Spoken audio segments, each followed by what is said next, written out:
had to push them both away to make sure they didn't get into fisticuffs. Well, yeah, there was a lot of animosity down that on that grid when the race was stopped.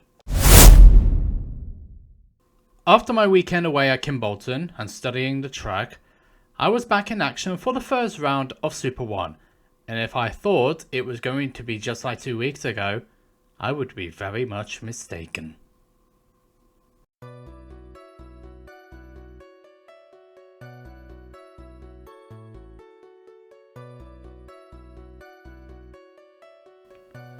It was time to get down to business and go racing. First though was practice. Friday would be practice only, I believe it was 6 or 7 sessions. Saturday would have 2 practice sessions, qualifying session which would set the grid position for the heats, and 1 of the 2 heats. Sunday would be the final heat and both finals. The 2 finals will count towards the championship. 24 of us would be entered for the first round, ranging from seasoned drivers, club champions and rookies. There were at least 4 of us, including myself, who had won a club championship at some point, which is seen as the mark to show you're ready to take on the nationals. Friday practice was first and hallelujah, I got the name right on the check. For once. 5 out of 7 rounds would be televised, including this one. Larkhor and Clay Pigeon were not on the TV schedule, so that meant I needed to get my photo taken when I was signing on for practice. Me in the blonde fringe was a fashion statement which aged like milk. Still, could be worse. It was. Someone didn't have a chance to do their makeup. Who? Stop being dense, you know who I'm on about. Say the name. Back to relevancy. I heard that. The first session was treated as a warm-up so I could see where the kart was, reacclimatise myself with the track and see where the pace is. What you would call a shakedown session. The second session was fine, getting myself into the groove and finding the pace is towards the front. It was a sunny but cold day, ideal for me, and I was feeling confident. The third session was a short one, up to speed despite some yellow flag issues. For those wondering, I overtook Sophie under a waved yellow, which meant I had to drop back behind her and then overtake her again, properly once I was out the area. Anyway, got up to speed quickly once more and then came across a slower driver at the worst possible place on the circuit. The Mike Wilson complex is a double apex right-hander towards the end of the lap. I committed to the inside to overtake and keep my lap going, then found the door abruptly closing on me. And a few swear words came out at that moment. Had to half spin the kart to avoid contact, which wasn't successful. Ran into the back of her, which launched me over the top, and I landed awkwardly. Managed to keep it going, only to realise I had suffered a left front puncture, so I had to pull off immediately. Fortunately, Parfumé was nearby, so put the kart there until the end of the session. The driver in question was the second woman in the class that year, called Evangeline. Looking back at it now, she represented me when I first did Super 1 8 years earlier, lost and out of her element. The collision destroyed the rear wing. If you want to know, here's the picture. What I didn't know was that it would have a lasting effect on how the event would progress. The rest of the day was uneventful, although my pace was not what it should be. Saturday was qualifying and 1 heat. In the former, I wasn't able to get a proper run and only got 8th. At one point, I was fastest, which annoyed me further. The heat was about staying out of trouble and getting a result. Had a bad start, which meant 15th at the end of lap 1, and then took advantage of others' misfortunes and mess-ups, making my way to eventually finishing 7th. Not ideal, but at least the top 8 is on the cards for the start of the final, so it couldn't have been that bad really. Sunday I almost didn't make it to the circuit as a Peugeot destroyed itself going in the opposite direction while I was on my way to the A1. It's not the M1, that's the west. A1's the east. What I do know is that there was a wheel that flew over the top of my car and I had to duck. I don't know why I ducked, it was pure instinct. I've got a roof over my head for goodness sake. It was a bit of a scary moment, but I avoided it.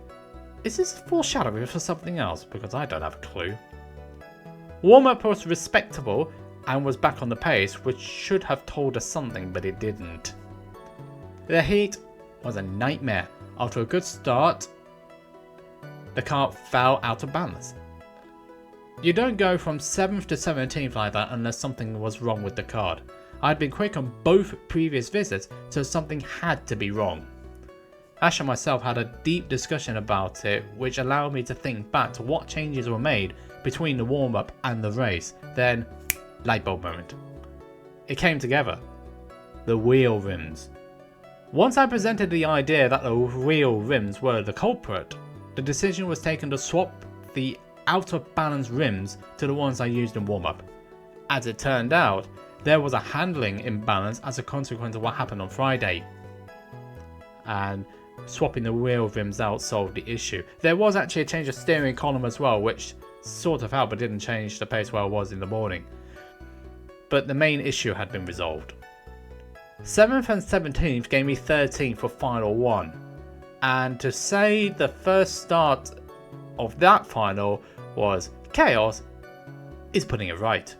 Words will not do justice about what was about to happen, so I will just show you it. Why do you want me to show it? Because how am I going to explain it otherwise? Here's a video.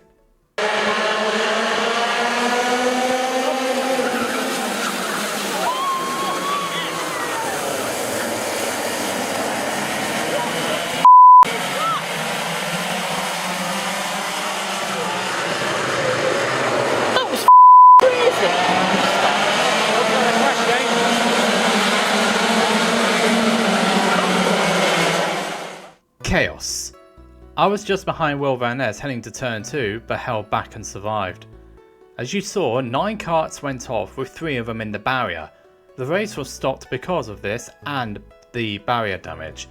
Josh Rowan was probably the worst affected as he was, well, stuck without anywhere to get him out unless the race was neutralised. What wasn't shown in the footage was the aftermath. There were almost fisticuffs when one of the affected drivers had a confrontation with Billy, who apparently was the culprit. I say apparently because I didn't know the full picture. Annoyance from being 4th before the stoppage quickly changed to what is going on. It was Joe Forsyth being understandably the most annoyed because he was the first one that was hit. It only took, I think it was James Bartlett that had to push them both away to make sure they didn't get into fisticuffs. Well, yeah, there was a lot of animosity down on that grid when the race was stopped. Billy got instantly black flagged for it, but the feeling of frustration hadn't gone away. The clerk of the course gave us a stern talking to as a result of what happened, telling us not to do it again, which needed to be listened to for once, I had to admit. A full restart was declared, minus the black flag Billy and Sam Brown, whose car was too badly damaged to take the restart. 10 minutes later, we're back underway, now starting 10th. Didn't have the best lap 1 and was 12th. At least I survived, unlike some people behind me. Followed another driver through to 11th on lap 3 in a big queue for 4th. By this point the top 3 had got away. 11th became 10th on the 5th lap after getting a better exit at turn 3. And then that became 9th where Forsyth suffered an engine issue on lap 6. And 8th when my teammate Rory's rear bumper came loose, I had to get it in to, well, be fixed. Now I was in the middle of no man's land, which at PF International is bad because it's predominantly straights. It's 4 straights, section, straight, and then tight twisty section at the end. It was like this for 10 laps. There was a silly move up ahead at the second hairpin, which enabled me to gain 3 places. And then actually 3 places at that point, and then the 4th place just before the Mike Wilson complex, which pushed me up to 4th. I dropped to 6th 2 laps later and stayed there. Strange final, but a good result all the same. Before the second final, we were all called up to the front for a word once more with the clerk of the course regarding the first start and not to allow a repeat of that to happen again. It was more of a reminder about what had happened, make sure it doesn't happen again. If that first incident hadn't done that, we would have been alright, but I'm not entirely certain of that now.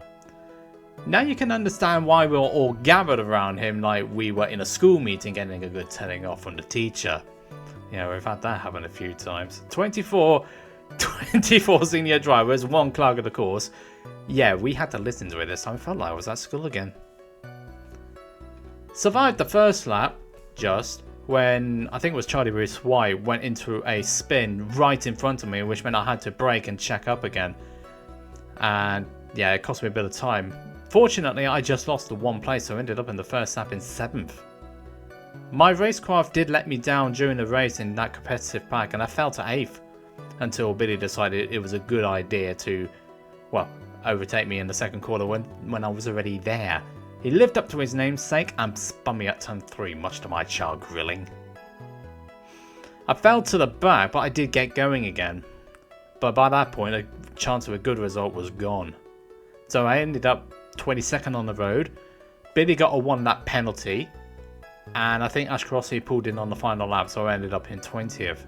So it was a good thing that I did get going again.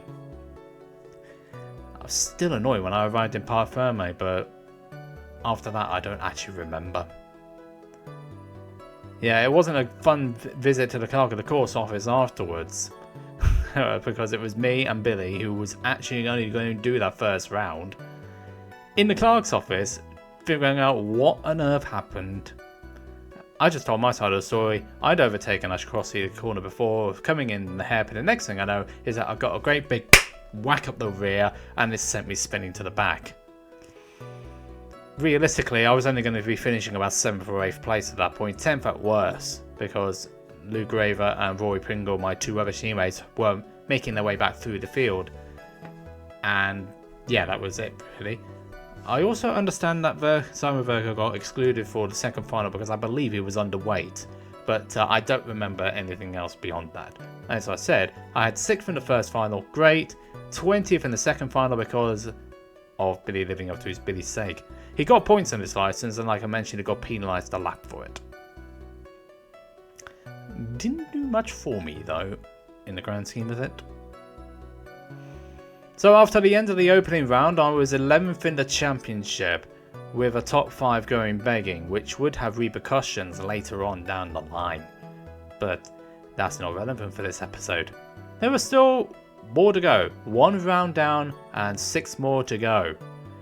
This was going to be a long season, and this was the start of that long season, and then there was more to come. Was practice. Over the 3 days, the session was also good. I was getting myself into the groove and finding the pace is towards the front. That didn't make any sense.